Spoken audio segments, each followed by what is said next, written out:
صحبت اللہ والوں کی، صحبت اللہ والوں کی، اللہ سے ملوا جاتی ہے صحبت اللہ والوں کی، اپنا رنگ دکھا جاتی ہے صحبت اللہ والوں کی۔ ظلم و ستم ہو، درد ہو، غم ہو، یا کوئی ہو رنج و علم، سارے تعلق رب سے جوڑو، کر دے گا وہ۔ بھائی ہم لوگ صبح میں اپنے ساتھیوں سے جہاں ملاقات کرنے کے لیے آ رہے ہیں، وہاں یہ فکر لے کر بھی آ رہے ہیں کہ بھائی ہمارے پورے ساتھی اللہ اللہ کرنے والے بنے، اللہ کو یاد کرنے والے بنے، نبی کی سنت کی پیروی کرنے والے بنے۔ یہ ہماری فکر ہے۔ اس لیے ایمان والا مسلمان، اللہ کے رسول کا امتی، اس کی شان یہ ہے کہ وہ اللہ کے کہنے کو مانے، نبی کے سنتوں کی پیروی کرنے والا بنے۔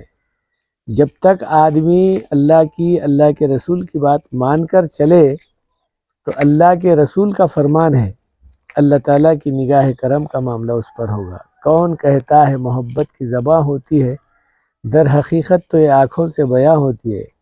بھئی ہمارا بولنا ہو سکتا ہے آپ کو کچھ برا لگے، لیکن یہ بات بالکل اپنی جگہ پر فٹ اور سچ ہے کہ آدمی کو اپنے حالت پر سے بلانا، گھر میں سے اٹھانا، جگانا نیند سے، اور پھر اپنی جگہ سے جو ہے اس کو یہاں تک بلا کر کچھ اللہ رسول کی باتوں کا بولنا، گویا ہو سکتا ہے تھوڑی سی تکلیف ضرور ہوگی، لیکن یہ تکلیف اصل میں اپنے آخرت کے لیے بہت سہولت کا معاملہ ہے۔ جب آدمی ایمان کی اور اعمال کی فکر کرتا ہے اور اللہ کے رسول صلی اللہ علیہ وسلم کا فرمان ہے، انسان آخرت کے بارے میں ایک لمحے کے برابر بھی اگر فکر کرا، سوچا، تو دنیا کے اعتبار سے 70 سال نفل عبادت جو بے ریاکاری کی ہے اس سے کہیں زیادہ بہتر ہے۔ مگر ہم لوگ جو ہے اپنے اس بارے میں، آخرت کے بارے میں، اللہ کے بارے میں، رسول کے بارے میں بہت کم سوچتے، اس واسطے کہ شاید ہمارا ماحول نہیں ہے نا ایسا۔ اب دیکھو یہ سردی کا ماحول ہے، گھر میں بیٹھے تو بھی سردی لگتی ہے، باہر تو خیر ہے ہی، گرمی کا موسم ہے تو کہیں بھی جو ہے کرو گرمی لگتی ہے۔ تو کہا ماحول جیسا ہوگا آدمی کے اوپر اثر پڑے گا۔ تو کہا ہمارا ماحول آج سارے کا سارا دنیا کی اور دنیا کی چیزوں کا جو ہے بولنے کا، سننے کا جو ہے ماحول بنا ہوا ہے۔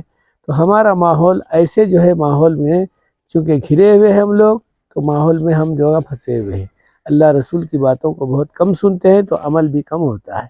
جب آدمی عمل کے اعتبار سے کمزور ہوتا ہے، یوں فرمایا کہ آدمی کی زندگی کے اندر نکھار پیدا ہونے کے بجائے ایک قسم کا جو ہے خمار پیدا ہوتا ہے، یعنی نشہ پیدا ہوتی ہے، جو آدمی کو سمجھ میں نہیں آتا کہ میری زندگی کدھر جا رہی ہے۔ تو بہرحال ساری باتوں کا لب لباب یہ ہے کہ ہم کو اللہ مسلمان بنایا ہے، ایمان والا بنایا ہے، تو ہمارا کام تو یہی ہے کہ ہم اپنے ایمان کی، اپنے آخرت کے بارے میں فکر کریں، ہمارے نبی کو، ہمارے خدا کو خوش کرنے کی فکر کریں، تاکہ ہم لوگ بھی خوش رہے، دنیا میں بھی خوش رہے، آخرت میں بھی خوش رہے۔ اس کا آسان طریقہ یہ ہے کہ احکام خدا پر جتنا ہمارے سے ہو سکتا اتنا عمل کرنے کی فکر کریں۔ ابھی ہم یہ نہیں بولتے کہ بھئی ایک پہاڑ کا پتھر لے کر آ کے سر پہ اٹھا کر ٹھہرا کرو تو گناہ معاف ہوں گے، ویسی بات نہیں ہے۔ اللہ میاں اپنے دین کے اعتبار سے کسی کو زبردستی کا معاملہ نہیں کیا ہے کہ بھئی آپ یہ کرے تو ہوتا، نہیں تو نہیں ہوتا۔ یہ تو معاملہ آخرت کے اوپر رکھا گیا ہے۔ اگر ہم لوگ اللہ کی، اللہ کے رسول کی بات مانیں گے تو دنیا میں بھی خوش رہیں گے۔ یہ بات اپنی جگہ پر پتھر کی لکیر ہے، کیونکہ قرآن اور حدیث میں یہ ساری باتیں لکھی ہوئی ہیں۔ آدمی اللہ کو یاد کرنے والا کبھی بھی دنیا کے اعتبار سے غمگین نہیں ہوتا۔ ظاہری اعتبار سے کچھ حالات اس کے آتے ہوں گے، لیکن اس کا دل پریشان نہیں ہوتا۔ سب سے پہلی بات ایمان کے کمزور ہونے کی علامت یہ ہے کہ دل پریشان ہوتا ہے اس کا۔ دل جب پریشان ہوا تو آپ گولیاں جو ہے صرف بے ہوشی کے کھا کر سو سکتے ہیں، نیند نہیں آتی۔ حالات آدمی کے جو ہے نیچے اوپر ہو سکتے ہیں، لیکن اللہ کی طرف جو سکون ملتا ہے وہ اللہ کی یاد ہی کے اندر ملتا ہے۔ تو بہرحال یہ بات کا جو ہے ذرا ذہن میں رکھیں کہ فجر کی نماز چونکہ اپنے قریب کی مسجد کو آباد کرنے کی فکر کرے، جہاں اللہ کی عبادت کر کر آدمی آگے بڑھے گا، اللہ روزی میں بھی برکت دے گا، چہرے پہ بھی رونق دے گا، دل میں بھی مسرت دے گا، لوگوں کے دلوں میں بھی محبت دے گا۔ سب سے بڑی بات یہ ہے کہ اللہ سکون اور اطمینان والی زندگی کے ساتھ رضامندی کا اظہار کرے گا۔ تو فجر کی نماز کی پابندی کرو، یہ بہت بڑی جو ہے نماز، یعنی فاؤنڈر نماز ہے، بنیادی نماز بولتے اسے۔ اگر یہ نماز صحیح ہوئی تو عمارت اچھی ہوتی نا، بنیاد اگر اچھی ہے، عمارت اچھی ہے اور صحیح ہے۔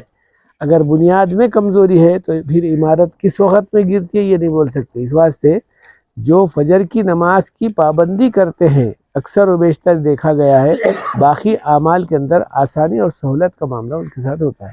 اب فجر کی نماز نہیں پڑھتے تو ظاہر بات ہے بعض وقت میں ایسی سستی آ جاتی ہے کہ باقی نمازوں کو تو کیا پڑے گا، بلکہ دین کے کون سے بھی کام کے اندر دلچسپی کم ہوتی ہے۔ بہرحال اس کا خیال ہے تو فجر کی نماز کی پابندی